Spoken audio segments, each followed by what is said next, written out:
assalaamu calaykum. Waxa aynu maanta barnaamijkeena ku soo qaadan doonaa fadliga iyo ahmiyadda waxbarashadu ay leedahay, aniga oo ka soo xigan doona buugga uu qoray Cabdiraxmaan Axmed Garaad Soofe. Alle waxa uu ku tilmaamay suuratu Zumar in aysan sinayn qof wax garanaya oo aqoon leh iyo mid aan waxba aqoonin. Alle waxa uu leeyahay: qul hal yastawi alladhiina yaclamuuna walladhiina laa yaclamuun innamaa yatadakkaru ulul albaab. Ilaahay waxa uu kor u qaaday sharaf iyo maamuusna siiyey dadka cilmiga la siiyey. Kor u qaadistaasi waxa ay kulansanaysaa mid adduunyo iyo mid aakhiro labadaba.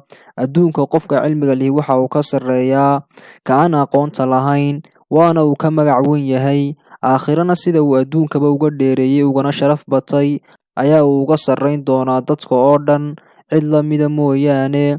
Jannadana meel sare ayaa uu ka geli doonaa. Allana arrintaa isagoo tilmaamaya waxa uu yidhi: yarfacillaahu alladhiina aamanuu minkum walladhiina uutul cilma darajaat wallaahu bimaa tacmaluuna khabiir.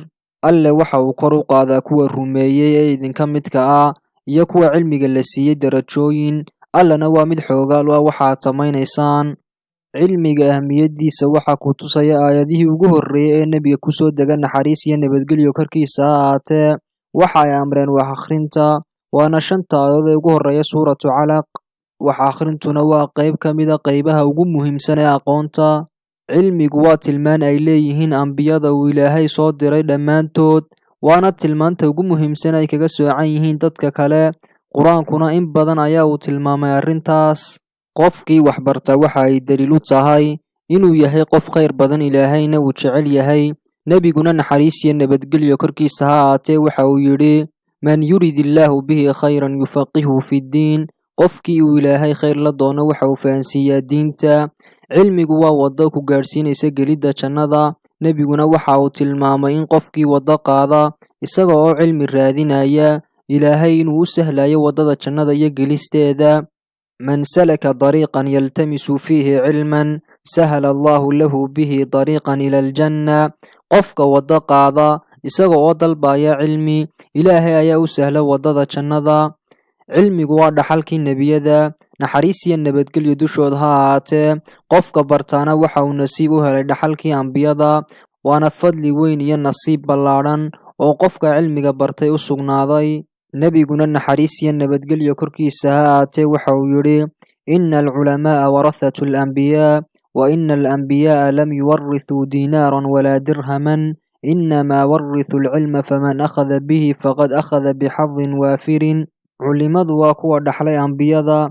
Ambiyadana lagama dhaxlin dahab iyo fido toona, waxaa laga dhaxlay cilmi. Qofkii qaata cilmigaasina waxa uu qaatay dheef ballaadhan. Cilmigu waxa uu ka mid yahay waxyaalaha qofka anfacaya waxna taraya marka uu dhinto kadib, gaar ahaan marka uu dad baray ama qoraallo dadka waxtar u leh uu ka tago.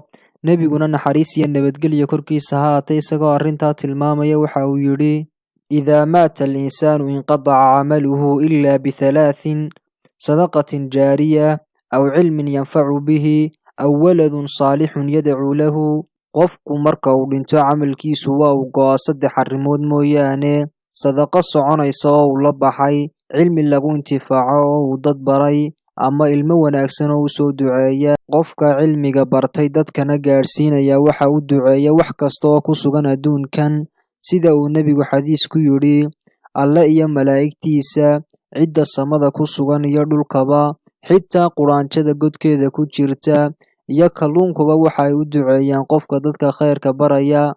Cilmigu waa nuur uu qofku iftiinsanayo, uuna ku garanaya xuquuqda uu Ilaahay ku leeyahay iyo tan addoomuhu ay Ilaahay ku leeyihiin.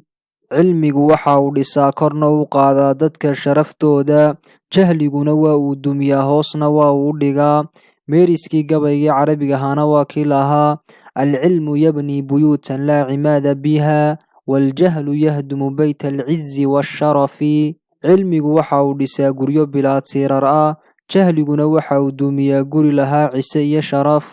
Cilmiga waxaa laga helayaa oo uu kulansanayaa labada khayr ee adduun iyo aakhiraba. Imaamu Shaafici waxa laga wariyey inuu yidhi: qofkii adduunyo doonaya cilmiga ha barto, qofkii aakhiro doonayaana cilmiga ha barto. Qofka cilmiga leh waa dahab soconaya, cid ka nasiib fiicanna ma jirto, xitaa haddii ay dhaleen aabbe iyo hooyo liita, wax saamayna kuma yeelan doonaan noloshiisa.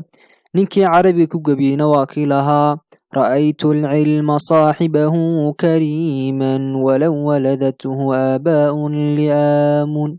taasi oo la macno ah, waxaan arkay in cilmiga saaxiibkii wanaagsan yahay, haba dhaleen aabbe iyo hooyo liitaaye. cilmiga ahmiyaddiisu wax lasoo koobi karayo ma ahan. in badan ayaanay diinteennu ka hadashay oo ay qaadaa dhigtay fadligiisa. Dr. Raaqib al-Sarajani waxa uu tilmaamay kelmadda cilmi iyo meelaha laga soo dhambashay inay qur-aanka ku soo aroortay 779 jeer, kitaabka saxiixulbukhaarigana 300 jeer. cilmigu waa waxay ummadi ku horumarto, sharafna ku gaadho. waxaana sharaf ugu filan cilmiga in marka qofka cilmili loo tiiriyo uu farxo. jahligana waxa foolxumo ugu filan qofka jaahilka ah marka lagu tilmaamo jaahilnimo inuu ka cadhoodo. abwaankii weynaaye Abshir Bacadle, allaha u naxariistee, waa kii lahaa: maal iyo dad wixii eebba midigta ii saaray, martabada ardaygu gaaray baa igala muuq dheere, maasha allah baarakallah waa majiirsadaye. abwaan cabdiwaaxid cali gamadiidna waa kii lahaa: dunyada tacliin iyo cilmaa lagu tanaadaaye, kuwa samada tegay waa aqoon waxay ku tookhaane.